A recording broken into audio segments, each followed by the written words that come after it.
Bonjour, alors aujourd'hui nous allons voir l'utilisation d'un sphéromètre et d'un compas d'épaisseur. Le sphéromètre est calibré pour un indice 1,53 et par sa pointe mobile au milieu permet de mesurer la flèche et donc par déduire le calcul de la base. Donc la base d'un verre, c'est la face avant d'un verre ophtalmique et en l'occurrence ici vous avez une base de 6. Pour vérifier que votre sphéromètre soit bien calibré, vous pouvez le mettre sur une zone plan et vérifier que l'aiguille soit bien à 0, que les trois pointes sont bien alignées. Vous avez une base de 5 par exemple en face avant, de plus 5, et en face arrière vous avez une base de moins 5,50, et ben vous pouvez estimer la divergence du verre à moins 0,50.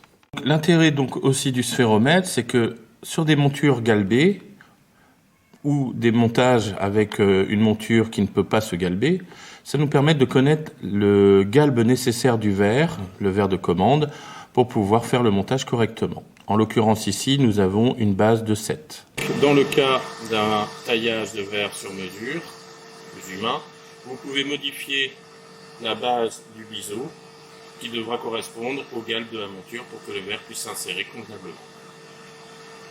Pour le montage d'un verre, pour les solaires en l'occurrence, il est très important de commander le verre avec la bonne base. Donc là maintenant nous allons voir le compas d'épaisseur qui ressemble finalement beaucoup au sphéromètre, sauf que vous avez deux petites pointes comme un compas qui peuvent se rapprocher. L'intérêt du compas d'épaisseur sera de connaître l'épaisseur du verre en dixièmes de millimètre, surtout au bord, pour savoir si nous avons assez d'épaisseur pour pouvoir faire un montage rainé ou une percée. Éventuellement, vous pouvez aussi déterminer l'épaisseur au centre si vous avez eu un gain d'épaisseur par rapport à un précédent verre.